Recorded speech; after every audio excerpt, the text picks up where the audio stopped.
warahmatullahi wabarakatuh. Welcome back to the podcast Matsanevor perdana 2026. Hari ini kita kedatangan tamu yang istimewa. Hai, aku Agneta dari kelas 8A. Kesibukan kamu tuh sehari-hari ngapain sih belakangan ini? Aku belajar, berorganisasi, sekolah lah. Biasa banget, yang lain kayak yang aneh dikit. Apa sih? Akhir-akhir ini aku suka melamun sih. Lamun, ngapain? Mikir konflik. Konflik apaan? Jadi kan gini, aku tuh bikin cerita. Itu udah sampai akhir, tapi belum ada konflik. Padahal udah tamat, tapi belum ada konflik. Jadi aku sekarang lagi mikirin konflik. Mau aku taruh mana tuh konflik? Terus nggak tahu. Jadi masih Nyangkut banget. Hmm. Susah banget. Susah ya. Kalau kamu nih, ini istimewa juga nih. Sudah jauh banget sampai ke mana? Jawa mana? Jawa Barat. Jawa Barat. Ya. Halo, aku Mita. Kamu akhir-akhir ini ngapain juga kayak dia? Akhir-akhir ini sih aku sebenarnya lagi kangen sih. Kangen apaan? Ini nih. Apaan tuh? Ini nih. Aneh banget, udah kuliah dah. Yang normal dikit kan? Ya normalnya manusia sih ya belajar gak sih? Kayak makan, tidur, belajar gitu. Sekolah. Ya sekolah dong. Kan ini lagi di sekolah. Cut dulu. Del apa sih itu? Delman ya? Apa sih? Del itu salah satu kampus yang ada di Sumatera Utara. Namanya Institut Teknologi Del. Kamu tahu nggak? Ini tuh kampusnya ada di tepian Danau Toba, tahu? Keren nggak? Keren. Terus di sana tuh sejuk banget, soalnya kan di pinggirnya Danau Toba ya, di tepian Danau Toba. Jadi nanti kalau udah ke taman nanti udah lihat Danau Toba di situ, udah panjang banget. Berarti keluar kamar tuh melihat pemandangan gitu. Enggak sih kalau keluar kamar, keluar kampus itu baru. Oh, iya. Dan ke asrama. Di asrama kan, iya, aku di asrama. Kalau kamu? Kalau aku di hotel. Ih, keren banget di hotel, guys. Perbedaan Asrama. Tapi jadi ngerasain di asrama sih. Terus Ributnya asrama. aku lupa nih mau tanya sesuatu. Apa? Apa sih sebenarnya Bina Talenta Indonesia itu? Oh gini, Bina Talenta Indonesia itu program terbaru dari Puspresnas, Pusat Prestasi Nasional. Jadi program ini tuh diberikan untuk anak-anak dari seluruh Indonesia yang memiliki prestasi atau potensi dalam bidang akademik maupun non-akademik. Kita tuh angkatan pertama Bina Talenta Indonesia, tahu? Berarti ini pertama kali nih. Pertama banget. Sejarah.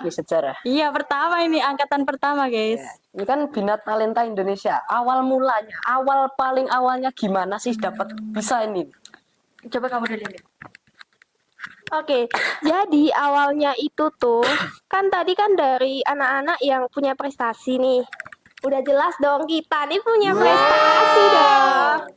Jadi waktu itu tuh aku ada daftar kayak sebuah lomba itu yang di bawah apa Bu? Nah, waktu itu aku ada ikut lomba yaitu FLS 3N. Itu tuh lomba di bawah Puspresnas. Jadi FLS 3N itu Festival Seni Sastra Siswa Nasional. Jadi di situ tuh kayak ada berbagai lomba di bidang sastra gitu loh. Nah, waktu itu aku ambil yang menulis cerita, dan selain itu juga ada banyak lagi sih, ada kayak nari, ada kreativitas musik tradisional, ada nyanyi, pantomim, mendongeng, dan masih banyak lagi. Apa tuh? Mendongeng? Mendongeng. Jadi ingat sesuatu deh. Iya, jadi gue juga ingat. Dia ini dulu juga ikut pendongeng sini. Siapa ya? Ini loh, ini ikut pendongeng ini, guys. Ini pendongeng handalnya Matsanevor. Aduh, terlalu memuji orang kalah terus, Kak. Gak apa-apa tau, kamu kan udah bagus banget. Sampai ada yang kagum. Aduh, siapa ya? Pusiwi contohnya. Pasti dong kalau pusing mah. Iya lah.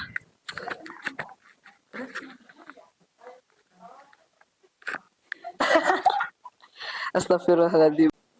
Udah, back to topic lah. Aneh-aneh aja kau nih. Sekarang, coba deh cerita deh perjalanan kamu dari sini sampai ke jauhnya sana kepada Unpad itu. Perjalanan ya, jujur nih ya, jujur. Awalnya tuh aku tuh kayak ragu gitu loh mau ke Unpad. Beneran nih aku lolos ke Pajajaran gitu. Beneran ini. Belum pernah aku ini kan berangkat sejauh itu kan ke Jawa Barat. Mana sendiri lagi. Sama waktu itu sih aku tuh ber-14 ya dari DIY, kita tuh ber-14 nih. Terus ada satu pendamping. Tapi kan aku nggak kenal ya orang dari Kulon Progo, aku sendiri. Kayak aku tuh ragu gitu loh, belum ada yang ku kenal di sini. Mana banyakan dari swasta kan ya, aku kan dari negeri ya. Kayak ragu gitu. Cuman ya, alah nggak apa-apa lah, cuma seminggu kan buat pengalaman ya kan. Jadi waktu itu tuh aku langsung aja kan berangkat dan aku tuh naik kereta waktu itu. Kita dari stasiun Tugu waktu itu. Naik kereta kita ber-15 sama pendampingnya juga. Terus kita naik kereta sampai ke Bandung waktu itu. Nah, waktu itu tuh jam berapa ya? Jam 8 sampai jam 4 dari Jogja ke Bandung tuh ya lumayan lama sih, lumayan ngebosenin juga sih. Cuman waktu itu aku dapat pasangan duduk di kereta tuh teman aku dari Jogja juga. Dia asik sih, jadi aku nggak terlalu bosan juga. Dan aku sampai Bandung, dan aku kaget. Ternyata jarak dari hotel ke kampusnya itu jauh banget. Kayak dari sini ke Godean, pokoknya jauh banget. Karena tuh beda kota ya. Dari Bandung ke Sumedang. Terus apa tuh? Waktu kita mau berangkat ke kampusnya itu tuh kita harus naik bis pariwisata gitu. Kita ke Jatinangornya itu tuh harus pakai bis gitu bareng-bareng. Jadi kita tuh bener-bener harus siap-siap dari pagi buta buat ke Jatinangornya karena ya sejauh itu ya, bayangin aja gitu loh, dari Bandung ke Sumedang itu kan ya jauh banget gitu kan ya. Jadi ya gitulah pokoknya, lumayan harus melatih agar bangun pagi gitu loh. Nah, ini aku mau nyeritain apa lagi? Tanya Berapa dong. menit lah? Berapa menit tuh perjalanan Ya dari sekitar berapa ya? 30 menit lah ya. Sekitar 30 menit lebih lah ya ke sananya. udah dulu sabar. Kan kamu tuh perjalanan dari hotel ke kampus tuh 30 menit. Di kampus tuh ngapain aja sih selama berapa hari? 7 hari, 1 minggu itulah. Ngapain aja? Ya belajar dong. Kan aku kelas coding ya. Ya jelas dong belajar coding. Gak sih lu? Kok saya? Apa sih coding tuh? Ngapain? Coding tuh ya jujur ini kalau dijelasin tuh agak mumet dikit ya kalau coding tuh. Soalnya berhubungan sama sistem gitu. Jadi sederhananya coding itu kayak kita merintah komputer gitulah, kayak pemrograman gitu loh. Kayak nulis kode-kode terus nanti di-run gitu, dilihat hasilnya gitu. Pokoknya kita merintah komputer lah intinya. Coding tuh kayak buat bikin aplikasi atau buat ngehack orang juga bisa sih sebenarnya. Itu Pak, jangan guys, bahaya. Bahaya guys. Hacker Bahaya. nih. Hacker kita guys. Bahaya.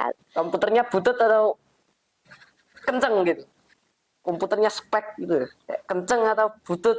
Yang di sana. Ya, Kita bawa laptop dari rumah. top Iya, gimana sih? ngoding tuh. Biasanya komputer ya kalau aku tahu ya. Iya, Terus waktu aktif di kampus tuh berapa jam sih? kalau aku sih biasanya dari jam 8 sampai jam 17.00. Terus kita juga ada waktu istirahatnya juga sih, gitu. 2 kali istirahatnya. Waktu duhur sama asar, guys. Ceritain dong lebih detailnya gitu, lebih masuk gitu. Oh, datangnya itu kan jam 8 kan. Terus kita waktu itu sih hari pertama kita ikut kayak pembukaan gitu di Fakultas Farmasi Universitas Pajajaran. kita ini pembukaan, setelah itu kita jalan-jalan dulu ke gedung rektoratnya. Kalau kalian tahu ya guys, yang terkenal itu loh guys, sama bendera warna-warninya itu loh guys. Pamer. Itu loh guys, jadi kita tuh ke rektorat dulu, setelah itu kita dibawa ke belakang rektoratnya, itu ada gedung banyak. Nah, kita itu di sana se-BTI Unpad itu dibagi jadi 3 kelas. Ada kelas 1, 2, sama 3, dan aku dapetnya kelas 2. Jadi waktu itu aku ada ruangannya sendiri sih, kelas 2. Jadi kita di ruangan kelas 2 terus ikut belajar sampai jam 12 istirahat, terus belajar lagi sampai asar, istirahat, terus belajar lagi baru pulang. Di sana pelajarannya ya kayak ya basic coding lah, kayak program-program gitu, merintah komputer yang masih basic. Cuman semakin hari gitu tuh semakin susah gitu loh, sampai aku frustasi, aku pengen pulang karena sesusah itu. Coding tuh rumit banget. Aku belum pernah kenal sebenarnya, cuman dipaksa buat kenalan gitu loh. Jadi ya lumayan susah. Hasilnya apa tuh selama kamu di situ berpusing-pusing di situ tuh? Jadi waktu itu tuh kita dikasih challenge buat bikin kelompok. Jadi waktu itu aku sekelompok sama orang Purwokerto dan juga orang Tuban. Kita sekelompok dan kita tuh ngerancang produk kita nih. Nah, produk kita itu berupa sebuah aplikasi. Jadi kita harus bisa bikin aplikasi sendiri. Nah, kita tuh bikin waktu itu tuh kayak aplikasi buat belajar itu loh, guys, kayak Gemini atau kayak GPT gitu loh guys. Kita bikin, kita berhasil dong akhirnya. Aku senang banget. Walaupun aku di sana tuh kayak ya paham-paham aja, cuman aku berhasil sih. Aku bisa bikin aplikasi tuh, aku kayak bangga gitu loh. Dan namanya Bloomy AI. Nggak tahu sih, ini temenku yang namain. Dan ikonnya tuh burung hantu warna biru. Keren nggak? Berarti itu tuh kayak aplikasi yang berbasis dari AI gitu. Iya, bener banget, dari AI gitu. Jadi di sana kita tuh bisa bikin jadwal Pomodoro. Kalau kalian tahu sih, jadwalnya tuh kayak yang jadwal belajar ada istirahatnya, terus belajar lagi ada istirahatnya. Pokoknya belajar yang teratur gitu. Jadi di sana kita juga bisa bikin jadwal, terus kita bisa nyeken soal, sama kita bisa bikin nulis soalnya. Nanti dijawab tuh sama AI-nya, sama pembahasannya yang lengkap gitu. Gitu. Iya. Udah. Stop dulu. Oke, udah nih. Terus di sana tuh selama di sana 7 hari itu ada pengalaman yang unik atau aneh nggak sih di sana? Ya nggak aneh sih sebenarnya.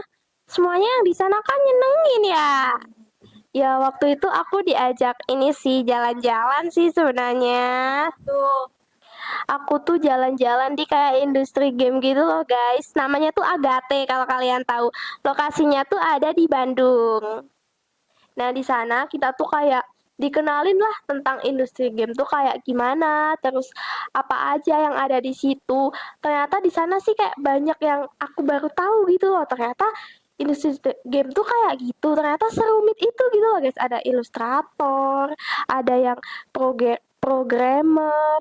Terus di sana juga nyediain kolam renang sama gym. Soalnya katanya nih ya, kalau lagi ngeprogram tuh gampang stres. Jadi karyawannya tuh disuruh nge-gym sama renang katanya kalau di sana. Unik sih guys, aku baru tahu sekarang. Waktu itu. Terus aku boleh cerita nggak sih tentang lingkungan yang Silahkan, ada di boleh sana? banget, boleh banget. Biar kalian tahu ya. Udah pusing saya nih. Terus lanjut. Jadi lingkungan di sana tuh sebenarnya aku juga rada kaget sih guys. Bandung tuh kan kota besar ya. Tapi di sana tuh adem. Aku sering banget pakai masker di sana. Soalnya adem sih, banyak pohon-pohonnya, apalagi di Jalan Dago. Itu terkenal banget jalannya. Kalian pasti tahu. Nah, itu tuh di sana tuh adem banget hawanya, sejuk, pokoknya kota rasa desa gitu loh, guys. Nah, apalagi di Jatinangornya, Las Vegasnya Indonesia. Las Itu Vegas. tuh sumpah ya, sejuk banget Jatinangor tuh. Rasanya aku nggak mau pulang sih, kalau sampai Unpad tuh aku nggak mau pulang rasanya. Soalnya ya sejuk sih guys udaranya tuh. Terus ya di Bandung tuh kayak banyak banget sih univnya. Sama kayak di Jogja. Sana univ, sini univ, sana univ, sini univ. Pokoknya banyak banget lah. tiba-tiba sampai univ ini, tiba-tiba sampai univ itu gitu. Banyak banget sih guys. Aku mau tanya nih, yang tadi aku mau tanya tapi kamu mah cerita lingkungan. Ini aku mau tanya, itu kan di industri game. Itu kayak developer game atau pembuatan game atau gimana tuh? Iya benar banget, developer game, pembuatan game juga. Jadi di Agate itu sekarang lagi kolaborasi sama industri game di Arab Saudi guys. Keren banget gak? Game haji dong. Enggak dong. Oh, iya, iya. Gamenya tuh kayak apa ya, kayak pertarungan gitu. Terus di Agate itu juga lagi ngembangin game horror guys. Cuman aku lupa sih namanya apa. Soalnya belum rilis ya guys, masih dikembangin. Jadi doain ya biar cepet rilis, biar kita bisa main. Apalagi mau tanya apa lagi? Apa ya? Aku udah siap loh ini jawabnya. Aduh, ya ampun. Ya, otak saya tidak sampai. Tapi aku mau tanya nih, itu kan udah tuh perjalanan ke sana 7 hari di sana sekarang. Sebelum pulang atau ya perjalanan pulang tuh gimana? Ada kejadian lagi atau cerita yang gimana sih? Sebelum itu, jujur nih ya, aku mau cerita tentang kekagetan aku yang di sana, boleh nggak? Boleh banget lah.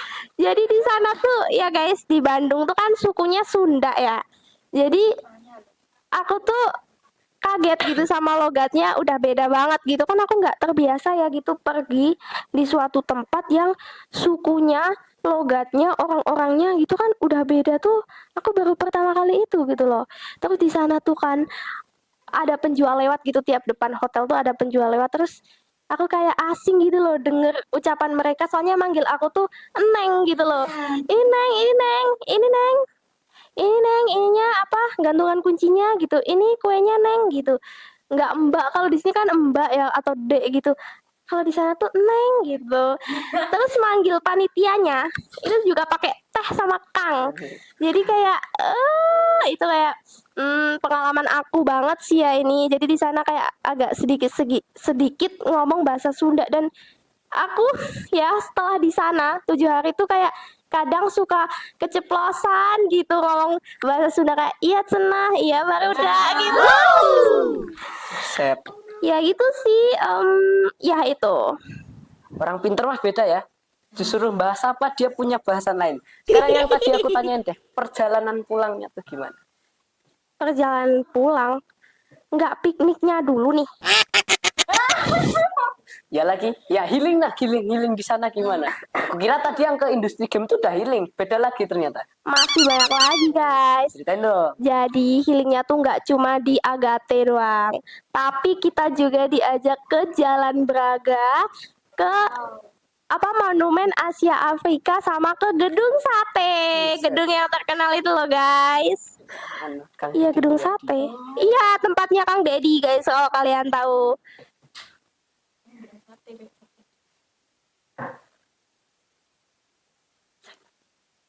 Jadi kita tuh ke Gedung Sate tuh sebenarnya ini agak gimana ya guys? Kalau dibilang kecewa sih enggak, dibilang seneng juga kurang. Soalnya kita ke Gedung Satenya itu tuh malam-malam, jadi tuh gelap. Karena emang nggak ada waktu sih guys, full coding soalnya kan waktu siang. Terus perjalanannya kan juga jauh ya, dari Jatinangor ke Bandung itu kan jauh gitu ya. Jadi kita nggak punya waktu kalau siang, jadi diajaknya ke Gedung Sate itu waktu malam. Terus kita di sana foto, kita nggak masuk sih, cuma kayak foto doang. Terus setelah itu waktu hari terakhir kita diajak ke Jalan Braga, jalan yang terkenal itu loh guys. Jadi kita di Braga itu tuh kayak cuma jalan-jalan doang. BTW itu tuh kayak jalannya tuh arsitekturnya tuh mirip sama Malioboro. Kayaknya kembar deh Braga sama Malioboro, kayaknya saudaraan deh kayaknya. Cuman beda bentuk lenteranya doang kalau kalian tahu. Kalau di Malioboro itu kan kayak gitulah pokoknya, kayak terukir-ukir gitu kan lenteranya. Tapi kalau di Bandung itu tuh bulat lenteranya. Jadi bedanya cuma di situ doang. Ya sama lokasinya sih yang beda. Terus di sana juga kita diajak ke dalam itu loh guys, kan ada tuh lorong Braga yang kalian tahu yang tulisannya tuh Bumi Pasundan lahir ketika Tuhan sedang tersenyum. Itu loh guys. Kita masuk ke dalam situ, terus ke ininya juga museumnya. Dan di dalam itu tuh ada pokoknya cerita-cerita tentang gimana sih Bandung itu ada gitu. Awal mula nama Bandung itu tuh dari mana gitu juga. Ya, juga ada di situ terus kita baca, terus kita foto di situ. Selain itu, selain ada Braga itu di Bandung tuh juga unik sih. Kata Teh Dela ya, ini panitianya yang ada di sana nih. Ini kata Teh Dela langsung nih. Katanya tuh dulu katanya Bandung itu ya kalau dilihat dari bentang alamnya nih, katanya tuh bentuknya kayak mangkuk. Soalnya sekelilingnya tuh gunung semua. Kalau kalian tahu, sekeliling Bandung itu Gunung Tangkuban Perahu. Oh.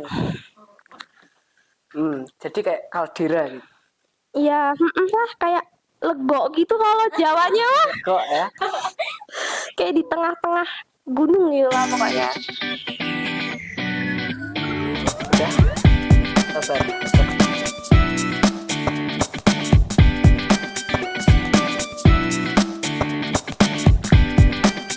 Wah, seru banget nih cerita kalian berdua. Seru Aku banget mah lah. kagum sumpah. Tapi aku dengar-dengar belakangan ini aku dengar kalian tuh ada sebuah prestasi yang baru.